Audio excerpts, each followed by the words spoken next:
दोस्तों the message news में स्वागत है। मैं नवेद आलम। आज बात करेंगे संभल के बाद अजमेर शरीफ दरगाह को लेकर क्या मामला है। एमआईएम के राष्ट्रीय अध्यक्ष बैरिस्टर असदुद्दीन ओवैसी साहब इस मामले को लेकर क्या बोले, जानेंगे पूरा मामला विस्तार से। उससे पहले हमारे चैनल में नए हैं तो आप चैनल को सब्सक्राइब कर लें ताकि हर अपडेट आपको सही समय पर मिले। चलिए दोस्तों, शुरुआत करेंगे। एमआईएम के राष्ट्रीय अध्यक्ष बैरिस्टर असदुद्दीन ओवैसी साहब ने सबसे पहले इस मामले को लेकर कि अजमेर शरीफ दरगाह पिछले 800 सालों से है और यहाँ प्रधानमंत्री मोदी खुद चादर भेजते हैं। आखिर क्यों बीजेपी और आरएसएस के लोग मस्जिदों और दरगाहों के ताल्लुक से इतनी नफरत पैदा कर रहे हैं? जो सियासत नरेंद्र मोदी और आरएसएस कर रही है उससे देश कमजोर हो रहा है। एमआईएम के राष्ट्रीय अध्यक्ष बैरिस्टर असदुद्दीन ओवैसी साहब का प्रतिक्रिया खास तौर पर बीजेपी, आरएसएस और देश के प्रधानमंत्री नरेंद्र मोदी के लिए है। उन्होंने दिया है और उन्होंने साफ तौर पर कहा है कि मस्जिद और दरगाहों को निशाना बनाया जा रहा है, इससे देश कमज़ोर हो रहा है। आगे बताएंगे कि अजमेर शरीफ दरगाह का पूरा मामला क्या है। देखिए खास रिपोर्ट। मीडिया रिपोर्ट के मुताबिक अजमेर के ख्वाजा मोइनुद्दीन चिश्ती की दरगाह में संकट मोच महादेव मंदिर होने का दावा पेश किया है। अजमेर सिविल कोर्ट में लगाई गई याचिका को कोर्ट ने सुनने योग्य मानते हुए सुनवाई की अगली तारीख 20 दिसंबर तय की है। याचिका दायर करने वाले हिंदू सेना के राष्ट्रीय अध्यक्ष विष्णु गुप्ता ने मुख्य रूप से 3 आधार बताए हैं। याचिकाकर्ता बोला है कि तथ्य साबित करते हैं कि दरगाह की जगह पहले मंदिर था।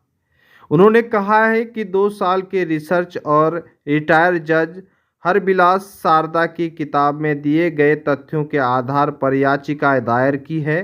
किताब में इसका जिक्र है कि यहाँ ब्राह्मण दंपति रहते थे और दरगाह स्थल पर बने महादेव मंदिर में पूजा अर्चना करते थे। इसके अलावा कई अन्य तथ्य हैं जो साबित करते हैं कि दरगाह से पहले यहाँ शिव मंदिर था। कोर्ट ने अल्पसंख्यक मंत्रालय, दरगाह कमेटी और एएसआई को नोटिस जारी किया है कि 20 दिसंबर को उन्हें अपना पक्ष लेकर उपस्थित होना है। इस मामले को लेकर अजमेर दरगाह के प्रमुख उत्तराधिकारी और ख्वाजा साहब के वंश नसरुद्दीन चिश्ती ने अपना पक्ष रखा है। उन्होंने कहा कि ऐसे हरकतें देश की एकता के लिए खतरा है। यहाँ तो हिंदू राजाओं ने भी अकीदत की है। दरगाह में मौजूद कटहरा जयपुर के महाराजा ने भेंट किया है। 1950 के सर्वे में स्पष्ट हो चुका है कि दरगाह में कोई हिंदू मंदिर नहीं था। वहीं हिंदू सेना के राष्ट्रीय अध्यक्ष विष्णु गुप्ता ने बताया कि मैंने अजमेर के लोगों को कहते हुए सुना था और आसपास कई बार ये दावे किए थे कि दरगाह से पहले संकट मोचक महादेव का मंदिर था। इसकी बनावट को भी लोग संदेह की दृष्टि से देखते थे। इसे लेकर मैंने 2 साल तक रिसर्च शुरू की, गूगल पर देखा और कई किताबें को पढ़ने की कोशिश की। इसी दौरान मुझे अजमेर के प्रतिष्ठित जज हरबिलास सारदा की किताबें अजमेर हिस्टोरियल एंड डिस्क्रिप्टिव के बारे में जानकारी मिली। इसमें दावा किया गया था कि यहाँ भी संकट मोचन महादेव का मंदिर हुआ करता था। अजमेर के लोग ही कहते थे कि यहाँ पर हिंदू मंदिर है।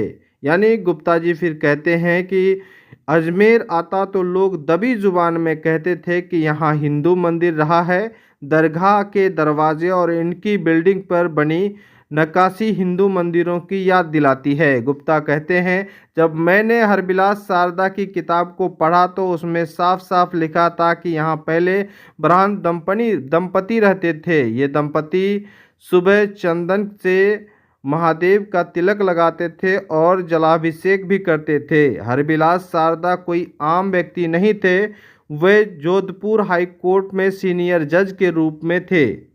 वह अजमेर मरवारा 1892 के न्यायिक विभाग में भी रहे हैं। यह अजमेर में तो उनके नाम से हरबिलास सारदा मार्ग भी है। उन्होंने ये भी कहा कि 1911 में यह किताब लिखी थी। गुप्ता ने दावा किया है कि यह किताब गलत साबित नहीं हो सकती है। इस मामले को लेकर अजमेर दरगाह प्रमुख उत्तराधिकारी और ख्वाजा साहब के वंश नसीरुद्दीन चिश्ती ने कहा है कि कुछ लोग सस्ती मानसिकता के चलते ऐसे बातें करते रहते हैं। कब तक ऐसा चलता रहेगा? आए दिन हर मस्जिद दरगाह में मंदिर होने का दावा किया जा रहा है।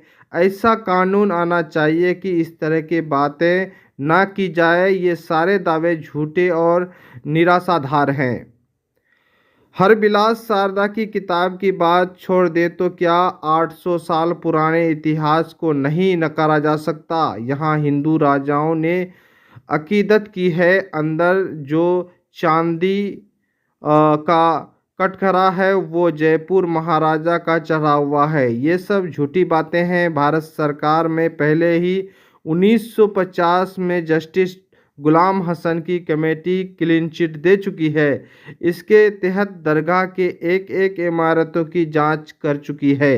यानी उनका साफ तौर पर कहना है कि अजमेर की दरगाह के देश में ही नहीं बल्कि पूरे विश्व में लाखों करोड़ों अनुयायी हैं। ऐसा करने से देश का माहौल खराब हो सकता है। बताते चलें आपको दोस्तों, संभल के बाद लगातार चर्चा का माहौल अजमेर शरीफ को लेकर गर्म है। और जिस तरह से आप देख रहे हैं, एमआईएम के राष्ट्रीय अध्यक्ष बैरिस्टर असदुद्दीन ओवैसी साहब भी अपना इस पर प्रतिक्रिया दे चुके हैं। उनका भी साफ तर वही कहना हुआ कि अजमेर शरीफ दरगाह पिछले 800 सालों में से है। यहाँ प्रधानमंत्री मोदी खुद चादर भेजते हैं। आखिर क्यों बीजेपी आरएसएस के लोग मस्जिदों और दरगाहों के ताल्लुक से इतनी नफरत पैदा कर रहे हैं? जो सियासत नरेंद्र मोदी और आरएसएस कर रही है उससे देश कमज़ोर हो रहा है। यानी ओवैसी साहब भी यही बात को दोहराते हैं और वही बात जो है चिश्ती साहब भी उनका भी कहना है। यानी अजमेर शरीफ की ख्वाजा मोइनुद्दीन चिश्ती की दरगाह में संकट मोचन महादेव मंदिर होने का दावा किया गया है। अजमेर सिविल कोर्ट में लगाई गई याचिका को कोर्ट ने सुनने योग्य मानते हुए सुनवाई की अगली तारीख 20 दिसंबर तय की गई है। याचिका दायर करने वाले हिंदू सेना के राष्ट्रीय अध्यक्ष विष्णु गुप्ता ने मुख्य रूप से 3 आधार बताए हैं। याचिकाकर्ता वो बोले हैं कि तथ्य साबित करते हैं कि दरगाह के जगह पहले मंदिर था। उन्होंने कहा कि 2 साल की रिसर्च और रिटायर जज हरबिलास शारदा की किताबों में दिए गए तथ्यों के आधार पर याचिका दायर की है। किताब में इसका जिक्र है कि यहाँ ब्राह्मण दंपति रहते थे और दरगाह स्थल पर बने महादेव मंदिर की पूजा अर्चना करते थे। इसके अलावा कई अन्य तथ्य है जो साबित करती है कि दरगाह से पहले यहाँ शिव मंदिर था। इसी को लेकर फिर चिश्ती साहब का भी बयान आया है। उन्होंने ख़ास तौर पर दरगाह को लेकर जो बातें बताई है वो आपको हम बता रहे हैं फिर से एक बार कि 27 नवंबर की देर शाम एक अंजुमन कमेटी के सचिव सरवर चिश्ती ने कहा है, पहले से इस तरह की बयानबाजी चलती आ रही है। अजमेर की दरगाह के देश में ही नहीं बल्कि पूरे विश्व में लाखों करोड़ों अनुयायी है। उन्होंने कहा कि इसी साल 22 जून को मोहन भागवत ने कहा था कि हर मस्जिद में शिवलिंग की तलाश न करें। चिश्ती ने the place of worship act 1991 का हवाला देते हुए कहा कि बाबरी मस्जिद के अलावा किसी भी धार्मिक स्थल में कोई बदलाव या छेड़छाड़ नहीं की जाएगी। उन्होंने कहा कि ऐसा करना देश की एकता और सहिष्णुता का खतरा बना रहेगा। यानी इस वक्त आप देख रहे हैं कि जिस तरह से अजमेर दरगाह प्रमुख उत्तराधिकारी ख्वाजा साहब के वंश नसरुद्दीन चिश्ती ने कहा है कि कुछ लोग सस्ती मानसिकता के चलते ऐसे बातें कर रहे हैं। कब तक ऐसा चलता रहेगा? आए दिन हर मस्जिद दरगाह में मंदिर होने का दावा किया जा रहा है। ऐसा कानून आना चाहिए कि इस तरह की बातें न की जाए। ये सारे दावे झूठे और निराधार हैं। हरबिलास शारदा की किताबें की बात छोड़ दें तो क्या 800 साल पुराने इतिहास को नहीं नकारा जा सकता? यहाँ हिंदू राजाओं ने अकीदत की है, अंदर जो चांदी का कटघरा है वो जयपुर महाराज का चढ़ा हुआ है। ये सब झूठी बातें हैं। भारत सरकार में पहले ही 1950 में जस्टिस गुलाम हसन की कमेटी क्लीन चिट दे चुकी है। इसके तहत दरगाह की एक एक इमारत की जांच की जा चुकी है।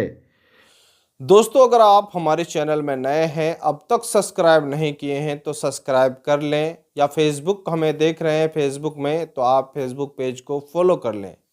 फिर मिलेंगे दोस्तों नेक्स्ट अपडेट के साथ, फिर मिलेंगे। खुदा हाफिज।